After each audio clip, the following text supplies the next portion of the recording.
For almost as long as I can remember, I've been fascinated with a very specific and certain line of questioning. How does a band become famous? I mean, how the hell does a band go from playing in their garage to headlining a nationwide tour? And can we possibly unlock the black box of an artist on their trajectory from undiscovered to the biggest artist in the world? And if we can, is it possible to understand which artists are going to become popular next? But how did this all begin? Well, like many of you in this room, I wanted to, at one point in my life, be a rock star. Except I very quickly learned that I didn't like performing the songs I'd written in front of other people. That's a fatal career flaw if you're a rock star. And so if I couldn't be the rock star, I wanted to sign the rock stars.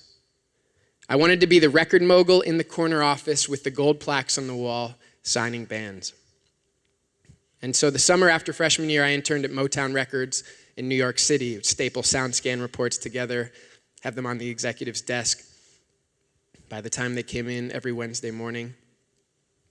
And throughout that summer, I would take 5 minutes whenever I could to talk to the senior vice presidents in the corner offices with the gold plaques who were signing these bands.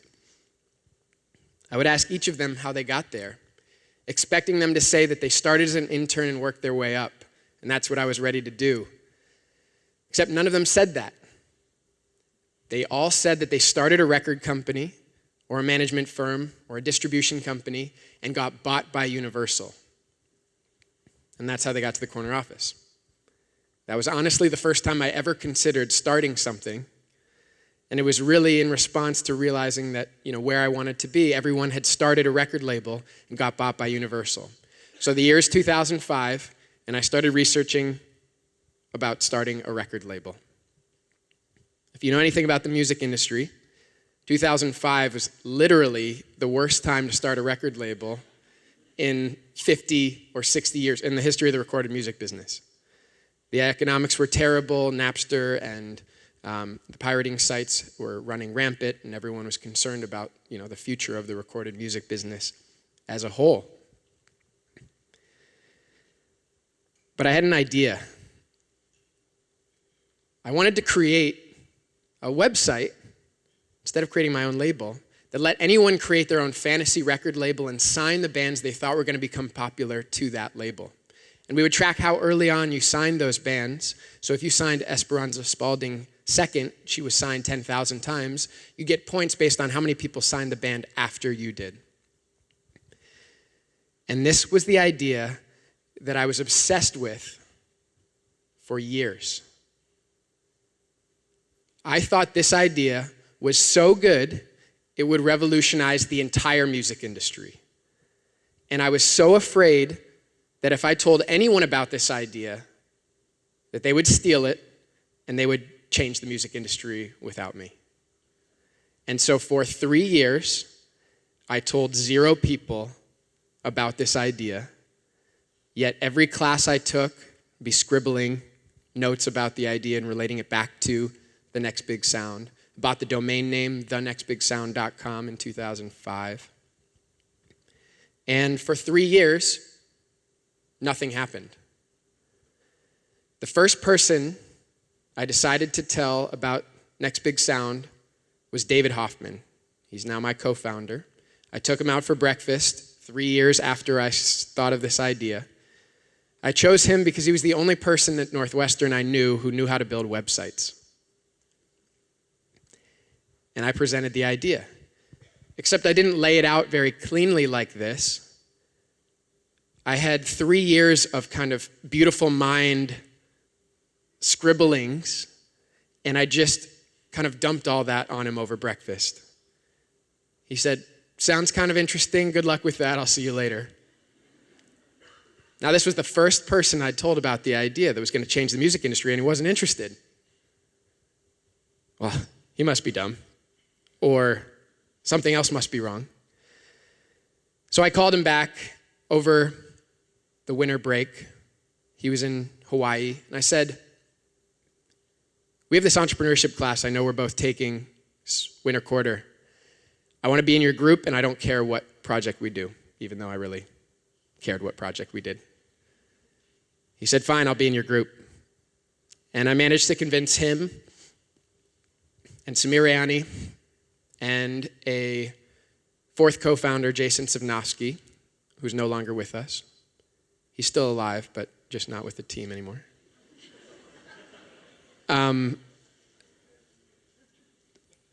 Managed to convince them to do my idea, which was this fantasy sports for music idea. The name of the course, or the professor, was Troy Hennicoff, and it was winter quarter. And by the end of the quarter, we'd shaped it together into something that was really exciting and compelling. We had mock-ups, we had a basic version of the site, we had the game dynamics figured out, we had a business model, we had a 60-page business plan that no one ever read except our professor, and everything was ready to go. It culminated with a pitch that we thought went really well. We were approached afterwards by some folks in the audience, really excited, handing us business cards.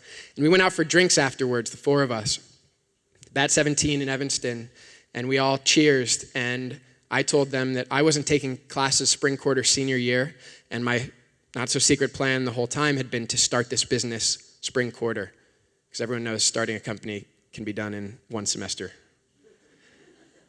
And I said, you guys want to do this idea with me? And what will it take for you guys to work on this company all summer? Now, they had great internships lined up at LinkedIn and AT&T and sports agency, and they said, if you can pay for the money we were going to make during the summer, we'd much rather work on this with you and continue our idea. So we figured out it was about $30,000 that we needed by June 1st in order for them to back out of their internships and cover, summer costs for all of us. I had signed a employment agreement with a consulting firm I was supposed to start in September, but that seemed ages away.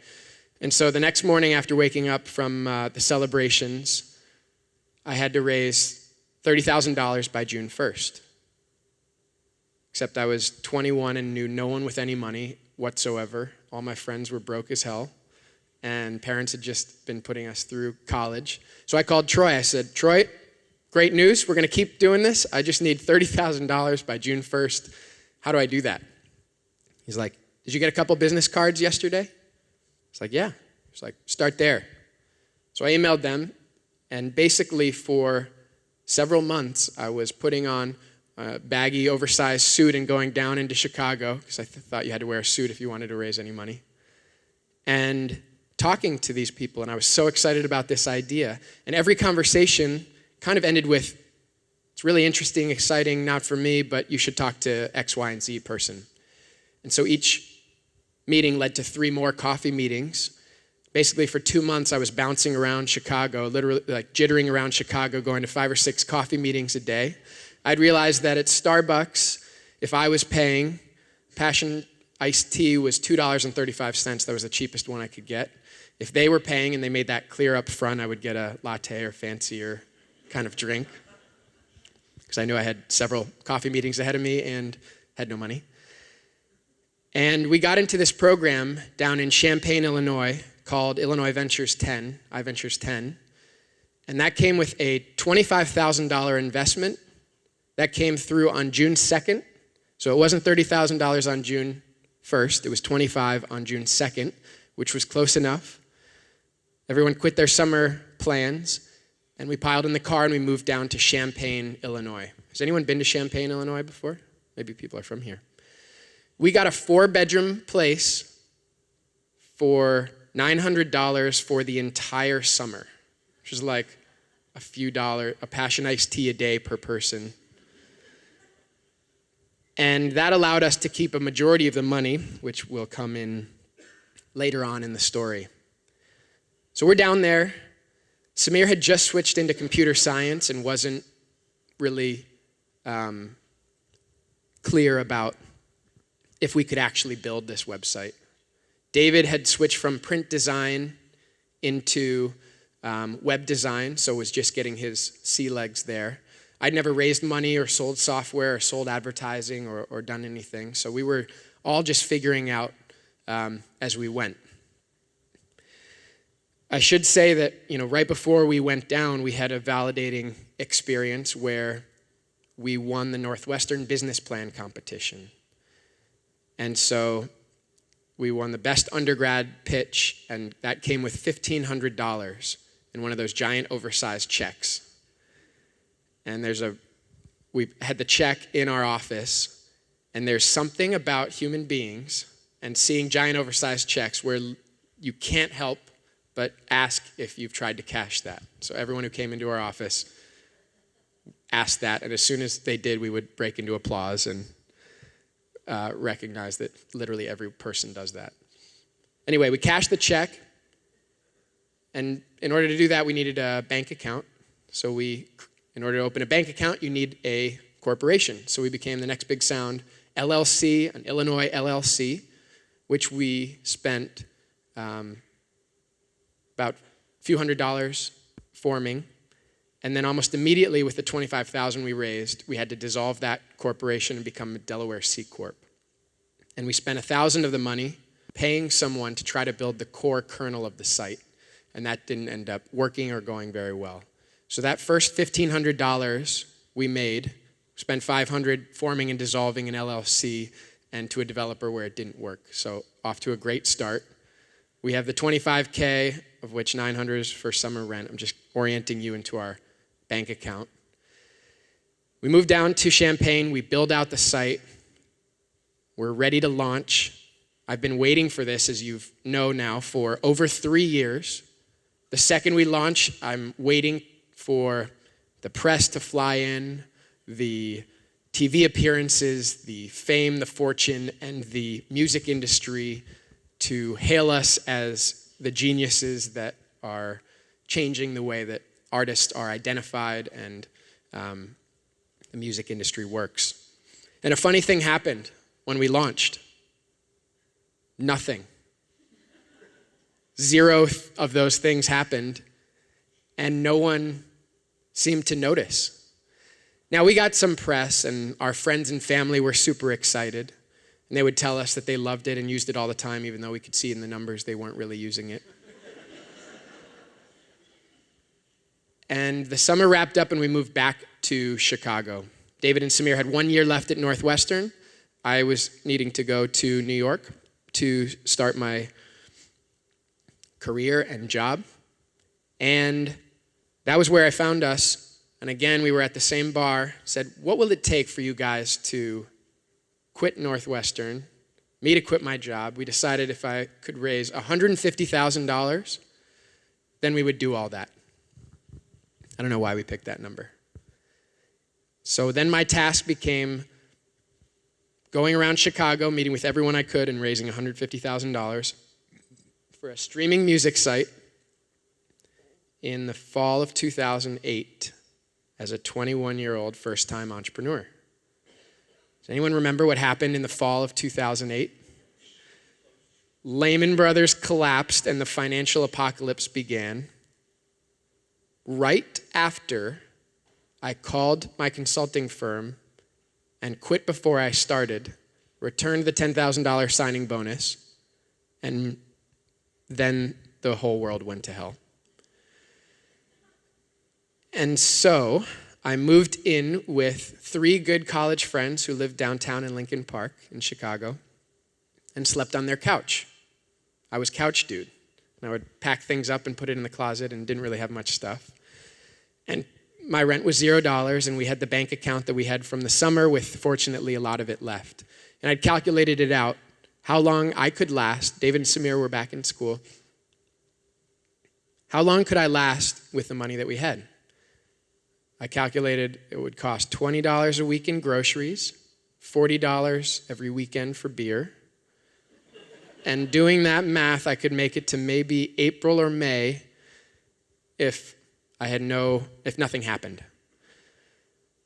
Now, I got an opportunity to go out on the road tour managing a band. This was the band. They're called Sing It Loud.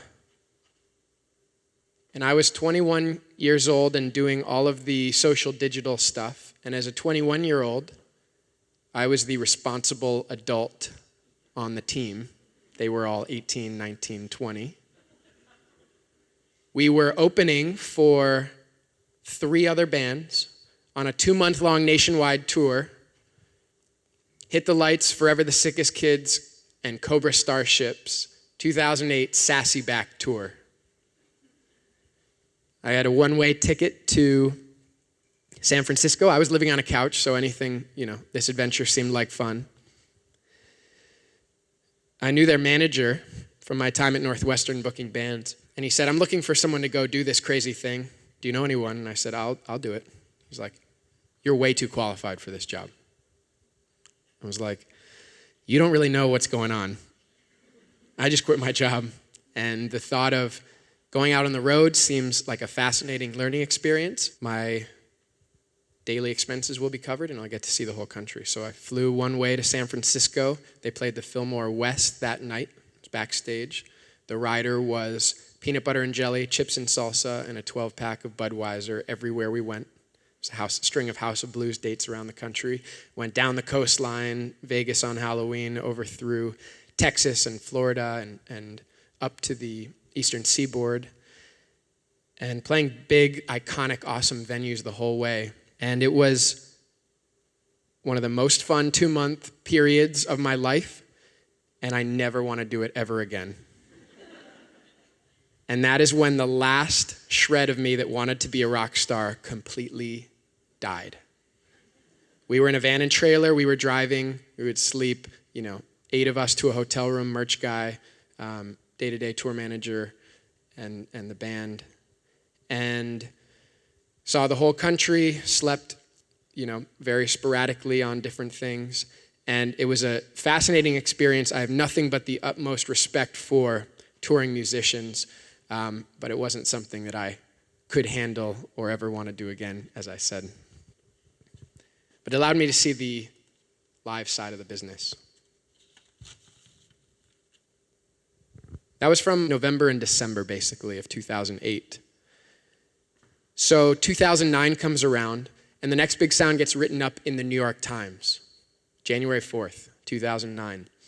Everyone in my friend group and family thought I was rich and famous, and we were off to the races. I had moved back to the couch in Chicago, and we were running out of money. And we were about to shut the company down that spring, and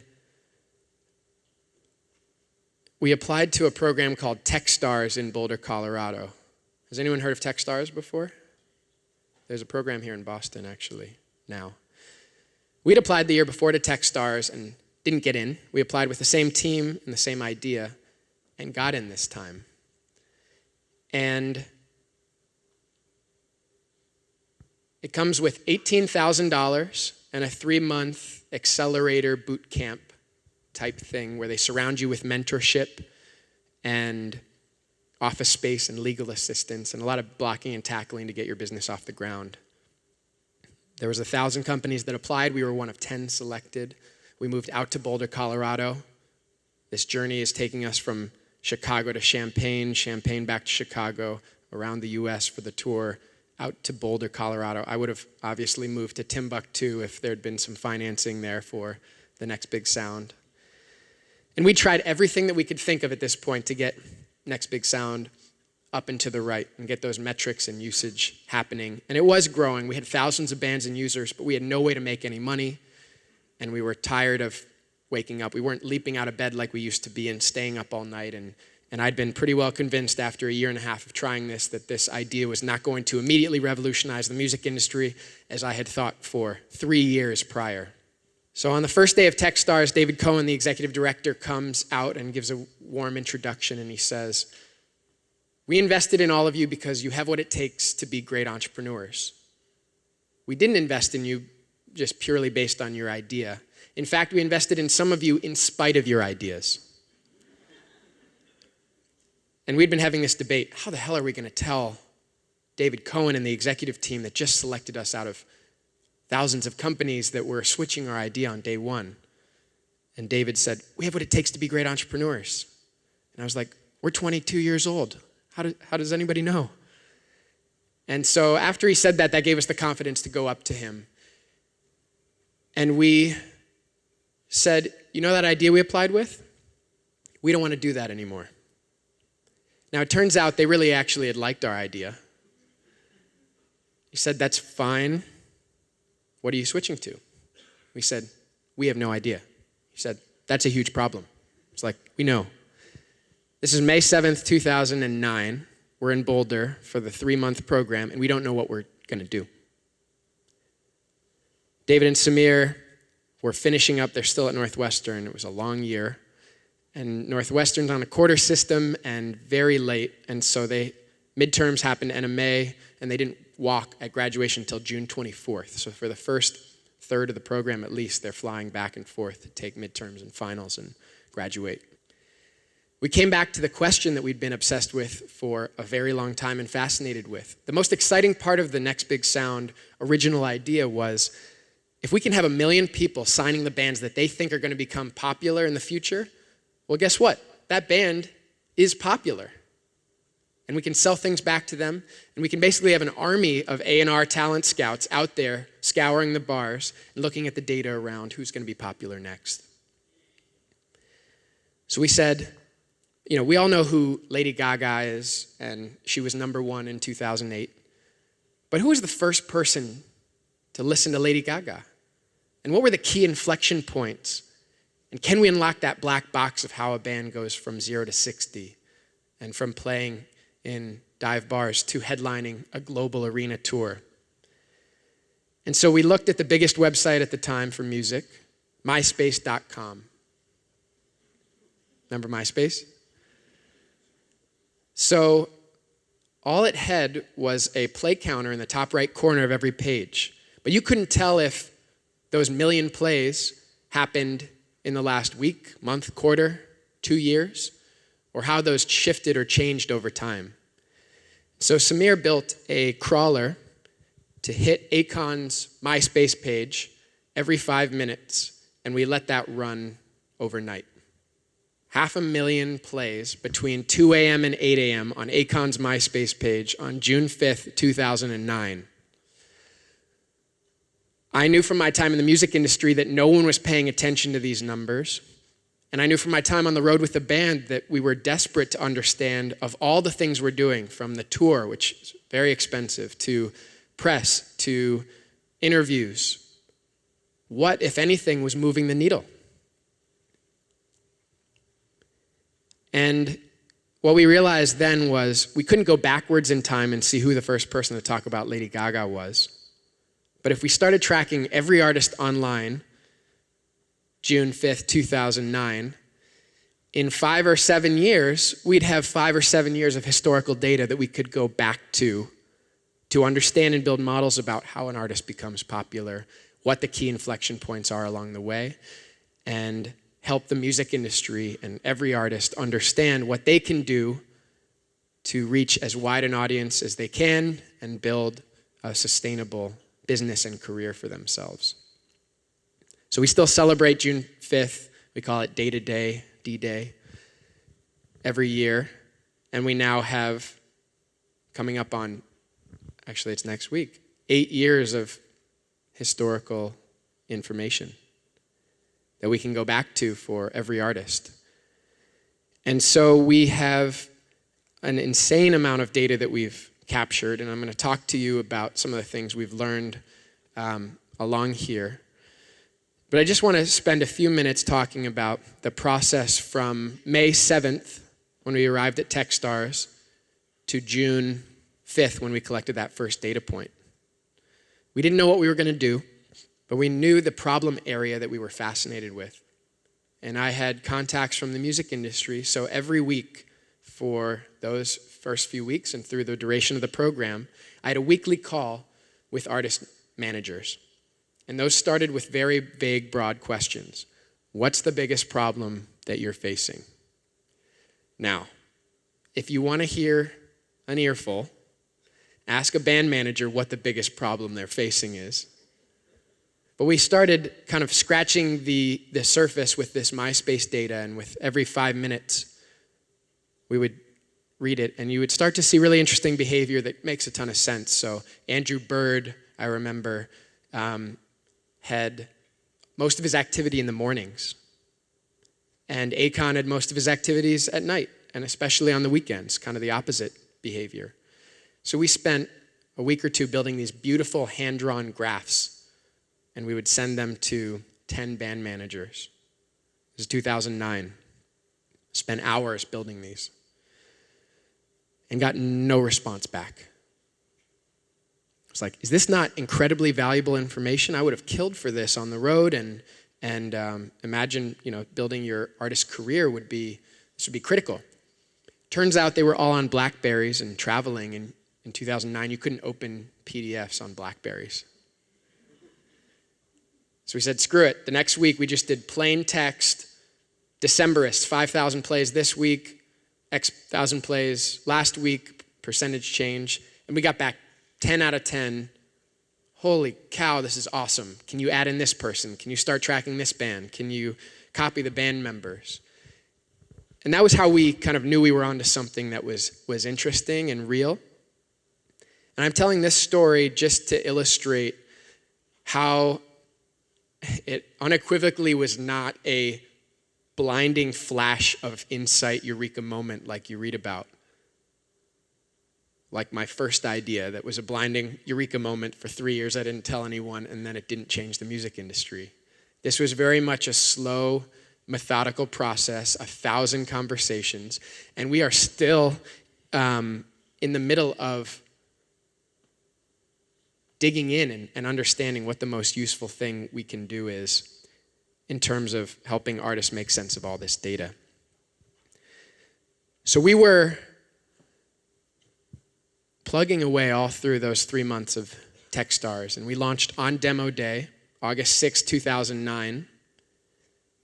Turns out the mentors have a list that they send around each week around how the teams are doing. A good, bad, and ugly categorization.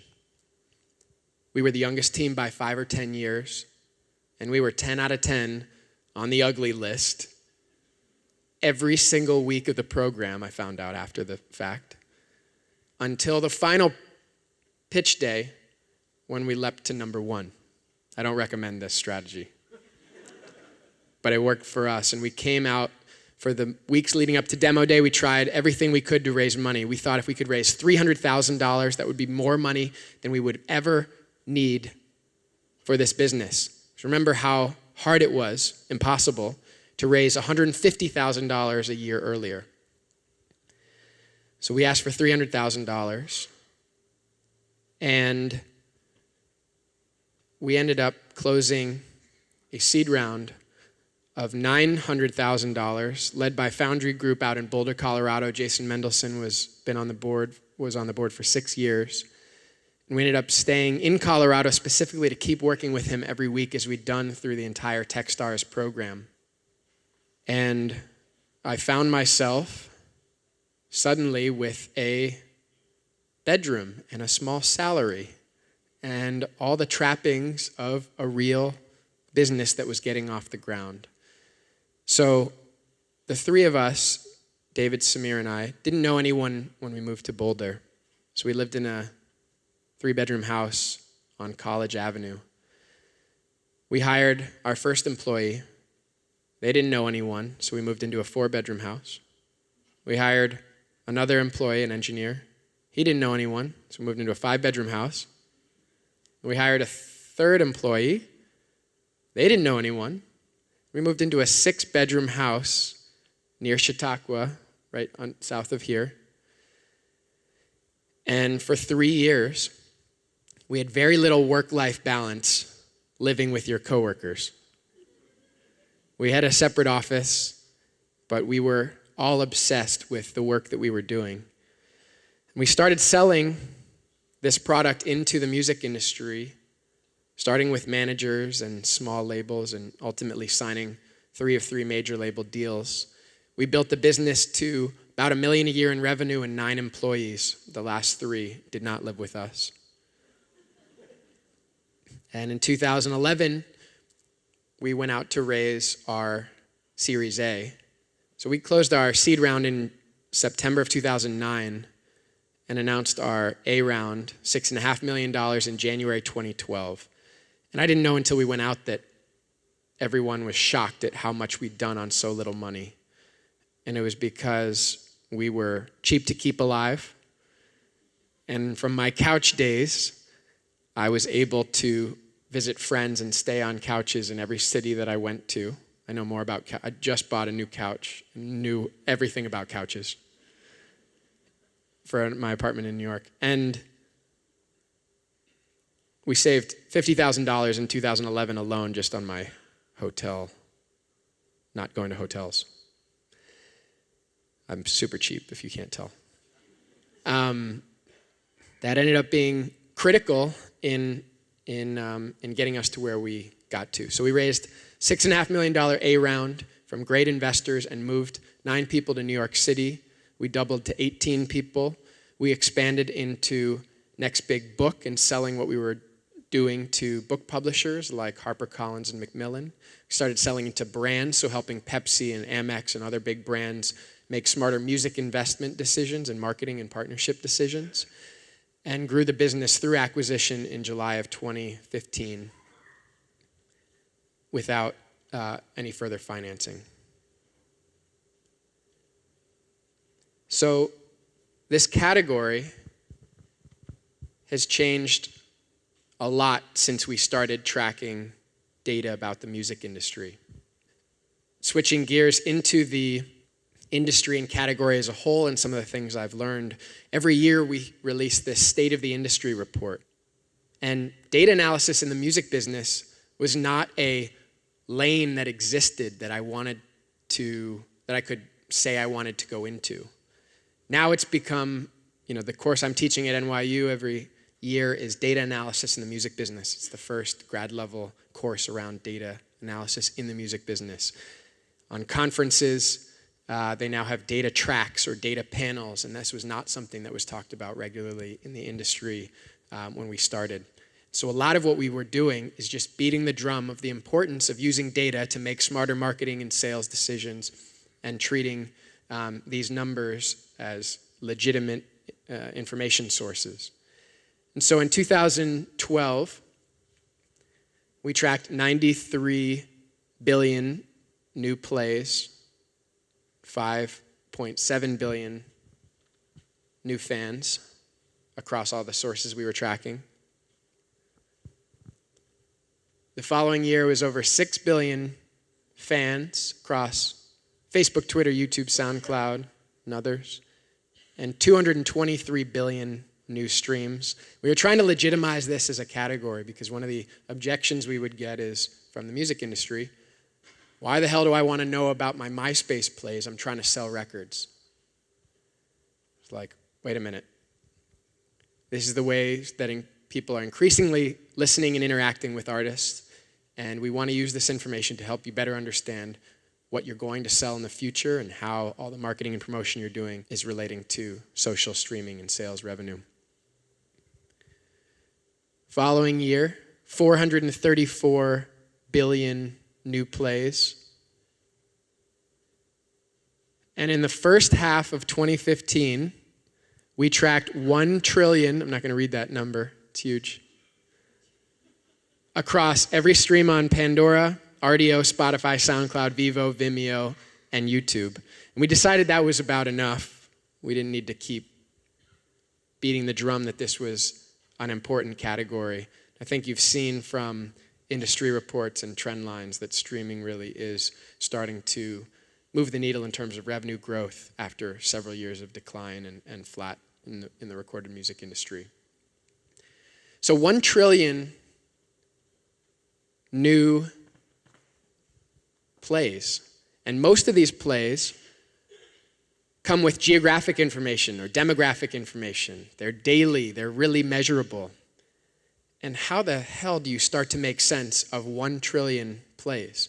You need a data engineering team to store and manipulate the data. You need a data science team to understand and make heads or tails of all this information. You need a great front-end and web team to build the products that surface this information. And that's really what we've been wrestling with. So I wanted to share and spend the rest of the time talking about some of the constructs we've used at Next Big Sound at Pandora to make sense of all this information. And the foundational image that we've leaned on has been the data pyramid. And this has been incredibly helpful for customers, for partners, for employees, for investors, for board members, for acquirers. Because when you talk about data analysis in the music industry, people want to jump all the way to the top and predict which artists are going to be popular, predictive analytics around revenue streams in the future. But I'm going to show you how none of that is even possible or works if you don't have a rock-solid data foundational layer and the other layers leading up to it. So just to show you what we're dealing with, this is Kesha's Twitter page. And her Twitter handle is @KeshaRose. And it used to be @Kesha, SUXXX. And she just switched it one day. And we needed to update our system so we weren't pulling follower accounts and @mentions and retweets from the wrong account. And this is her Instagram. I is who I is. And no computer can really understand that I is who I is and Kesha Rose are the same thing. But when I'm Kesha's manager or record label, and I type in Kesha Rose into Next Big Sound, I expect to see all the data for Kesha right there in one place. This is one of the things that we've invested millions of dollars in understanding and building this network and connection and understanding which artist is which artist across all of these different networks. And these networks change all the time. That's the next topic. And keeping up with the artists themselves because they are artists. So I'll give you one example. Nicki Minaj, millions of Twitter followers. One day, her graph goes from millions to 0. So we freak out. We think it's a data confidence issue. We test all our systems. We talk to the infrastructure and database engineers and are diagnosing this and tearing our hair out. And I was driving home from work, and I hear on the radio an interview with Nicki Minaj, who had just deleted her Twitter account.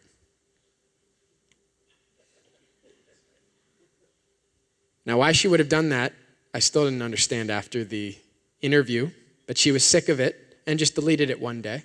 Of course, it came back a few weeks later when the promotional cycle started again. But for a time, that wasn't a computer issue. That was entirely a human being and an artist issue. So one bit of technology we've built around this problem is called an endpoint voting system, which means if her Twitter page links to her Instagram, and we know that's her Instagram, that's a vote of confidence that that's the right one. Or if it links to the website or the SoundCloud, that's how we do it. We also have the best technology at solving this in 2017, human beings, in a kind of mechanical Turk contractor way, looking through the ones where we are a little more suspect. So computers plus human beings is how we solve this. And our data sources have come and gone over time. MySpace was the first source we started tracking. Then iLike, then iMeme. I don't know if they're even on there. A bunch of sites that don't exist anymore. After we were acquired by Pandora, some of Pandora's competitors stopped feeding us data as well, which is why some of these still exist, but we aren't seeing data from them. And those are two examples from the data foundational layer about just how difficult it is and the investment constantly required to make sure that the rock-solid data foundation is there in order to do any of the interesting things we want to do higher up the pyramid. So turning data into information, those raw data feeds we have coming in from the different partners, I want to show you about the information layer, which you can think of like a dashboard. So in 2009, when we launched the site on Techstar's demo day, the site looked like this. If you've seen compete.com, it looks an awful lot like this.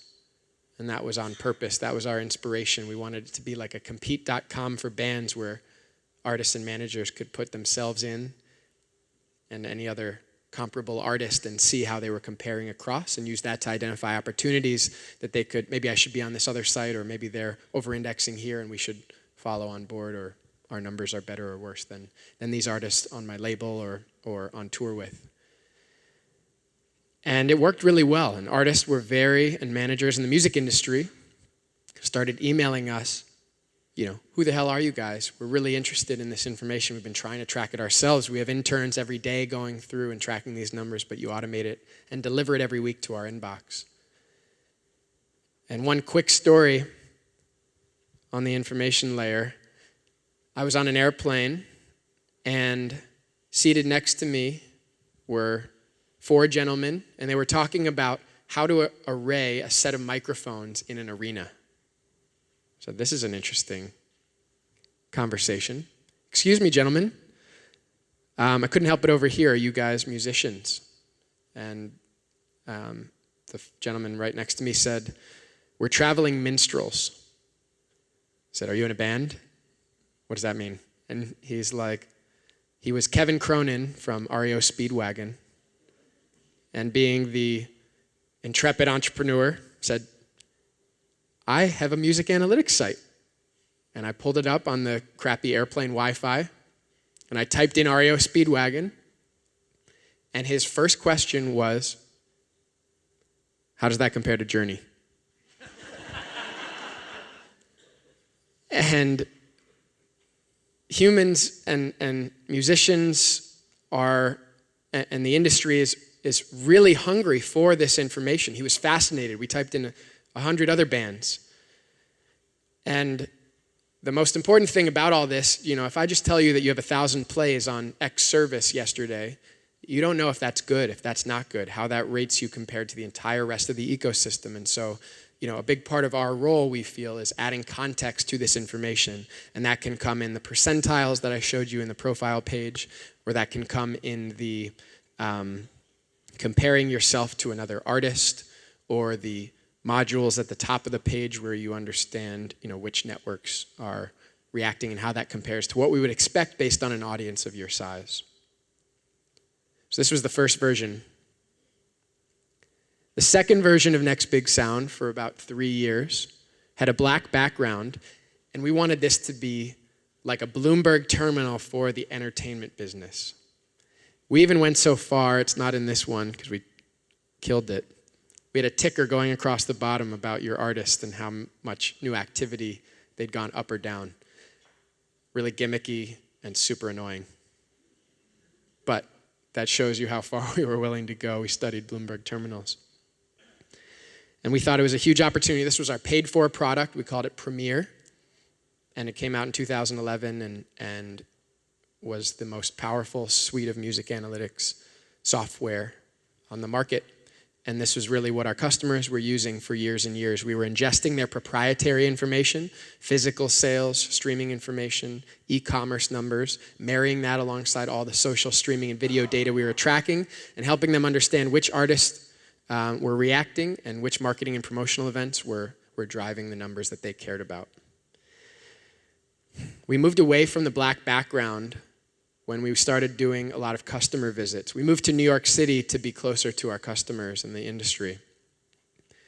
We could have gone to LA, but we wanted to live in New York and hire a lot of the data engineers out of finance and live there.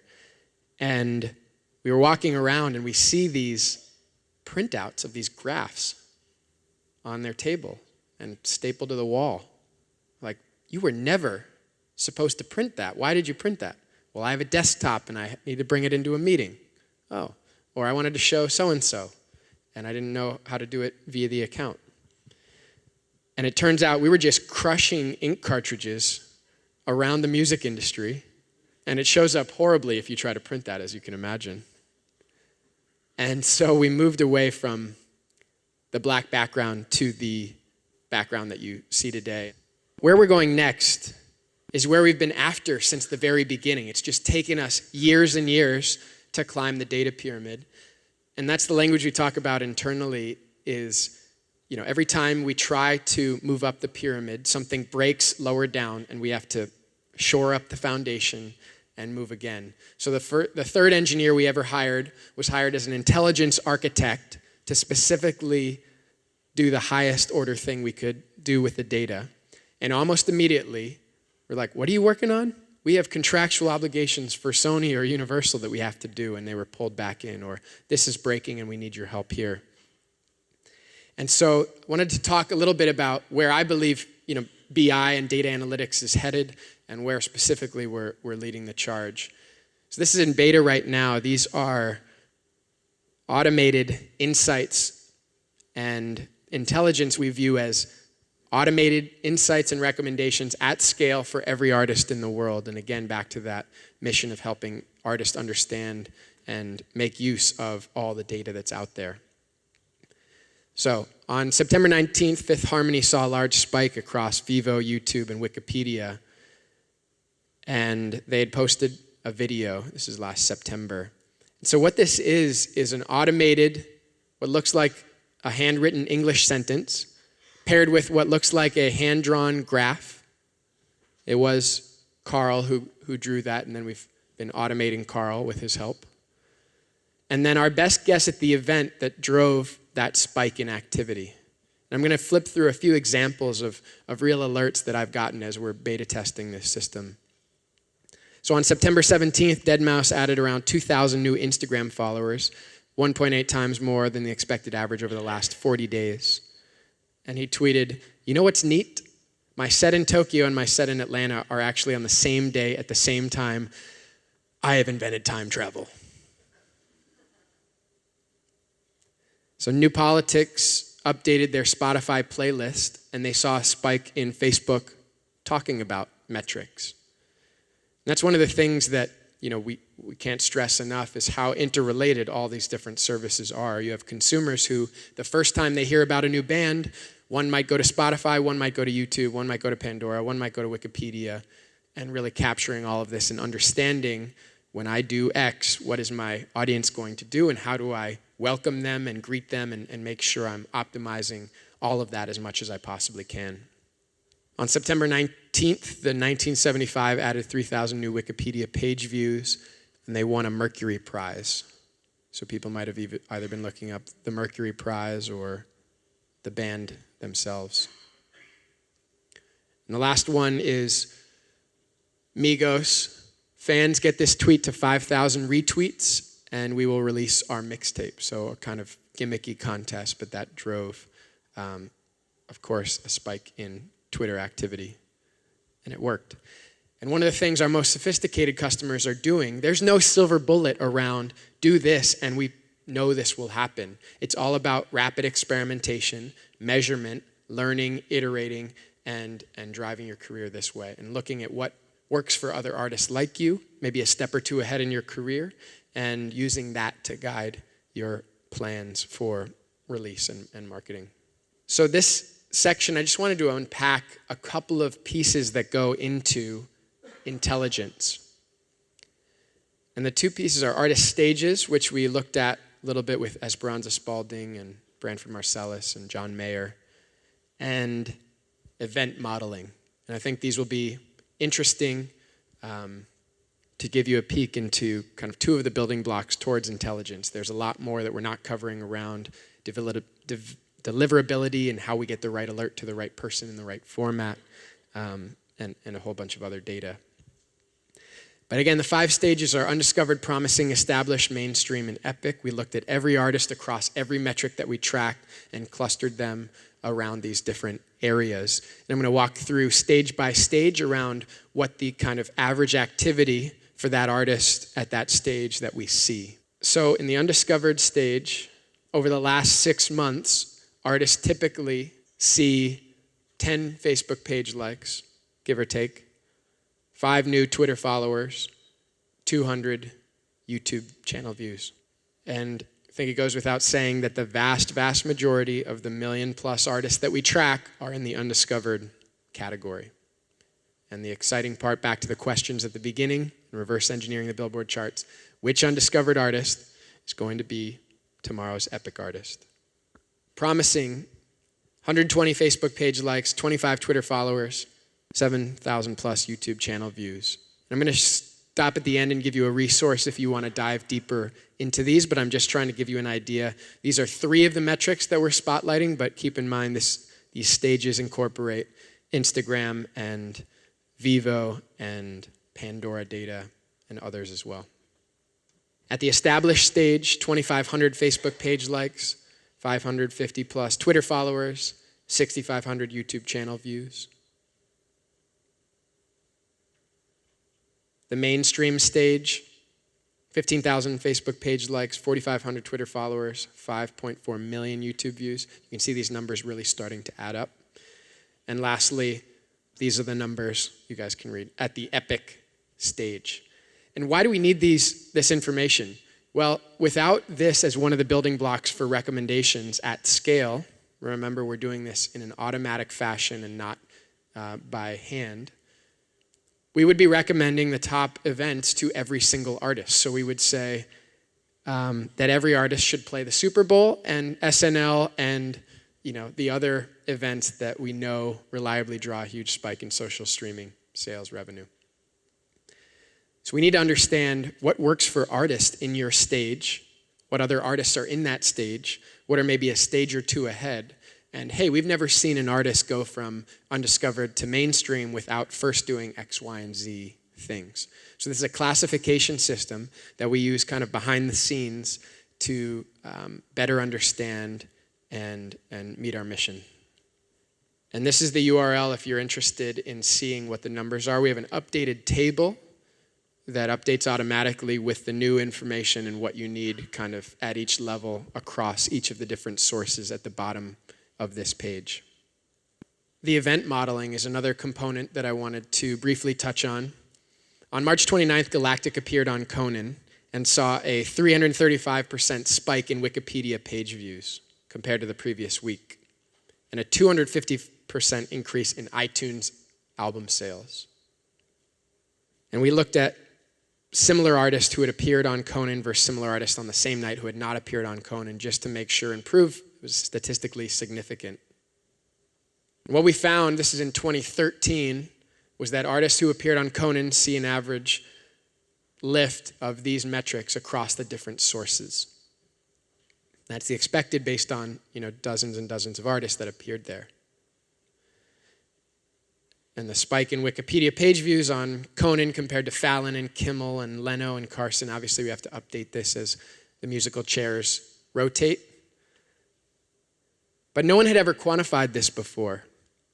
And it made the cover of Billboard magazine because Nielsen SoundScan was a weekly CD sales information way to capture that. And when an artist appears on late night TV, it's normally during release week, when a lot of things are hitting all at once and it's hard to unpack and be precise about what was causing what. And so you really need that daily information in order to understand and quantify the bump in activity. So back to our original question. It's great, Alex. Which artists are going to become popular next? You can hear it in the name, Next Big Sound. And notice it's next big sound and not song or artist. It's really about what's the next big movement. But before we can get into who is next, we need to understand, what does popular even mean? One last question here in our line of questioning. When does an artist break? This was my experience in 2012, going around to hundreds of very smart people in the music industry, asking them to define mathematically what success meant. And I got a lot of blank stares. And a lot of, you have a data scientist on your team, why don't you tell us what success means? Which was interesting.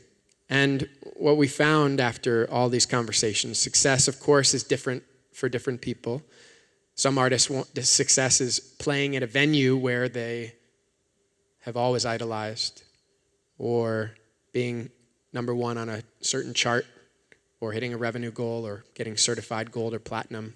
So we built a model where you could sub in different success criteria, and we patented this in 2014 around the likelihood for success, and you can sub in success criteria. So the one we built into the product that I'm going to show you is what's the likelihood that within 12 months, an artist who's never appeared on the Billboard 200 chart will make their first ever appearance there. We call it our Billboard 200 score. We can debate about Billboard as a proxy for success, but it was one of the, there's 50 plus years of data, and as you can hear from that questioning and fact pattern, we need a lot of precision when we're building these models. I don't know what any of this means, though, by the way. Just trying to look smart. So this is a tool we built called Find, and it pulls up all the data that we track, and you can filter in a bunch of different ways. And this is what we're looking at is new Pandora artist station ads new in the last 7 days, and these look like a lot of the top hits and top artists overall. These are top spins, new in the last 30 days, almost 1 million plays a day for Shape of You. Remember, we're interested in the next Ed Sheeran. If you've heard Despacito, the song of the summer, potentially, that's what's driving these top two. And you can intersect and triangulate data sources together. This, by the way, is not available externally. It's an internal tool that we use at Pandora working with our clients. But I'm looking for artists that are reacting virally on Pandora in terms of number of spins and have between 100,000 and 1 million page likes on Facebook. And here's the Billboard score and the top 7 artists. So just what we're looking at here, 59.4% of the time we see the momentum that Dua Lipa has across all the services that we track. 59% of the time that artist will within 12 months hit the Billboard 200 chart. So it's not the deterministic, this is a hit and I know it world of the music industry traditionally. It's a much more probabilistic model saying, based on everything we know and all the new data flowing into the system every day, it will update. So she actually has an album coming out today on National Donut Day. It's unrelated, but Dunkin' Donuts told me that. Although it's probably always National Donut Day at Dunkin' Donuts. But this will update based on the reaction her new album has in the marketplace. And these aren't cold numbers of, a bunch of statisticians just writing down numbers. These are real human beings listening to the music and deciding, do they want to interact? Do they want to share it with their friends? Do they want to download it to their collection? Do they want to stream it on repeat over and over again? Or is it not connecting with them in the way that other music does? So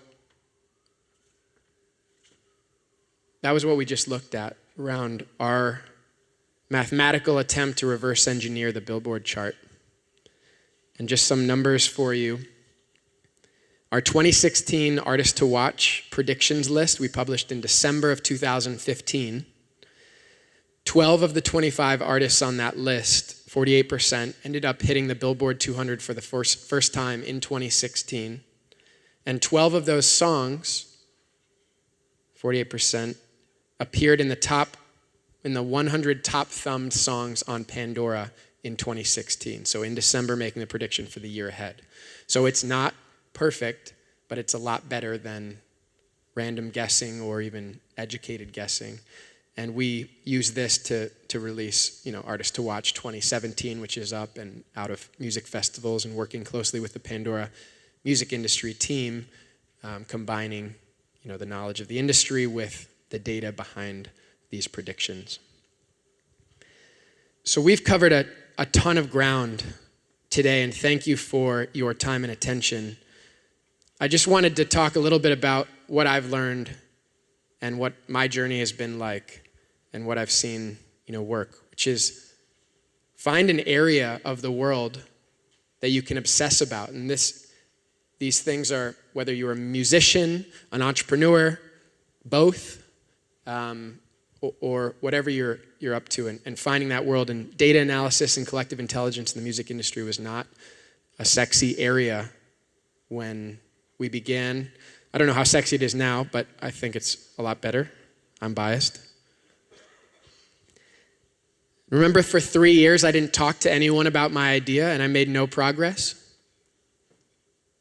That's not how you change the world, is by keeping things to yourself. So start finding and talking about what you're doing and recording and what you're working on with the smartest people that are like-minded that you can find.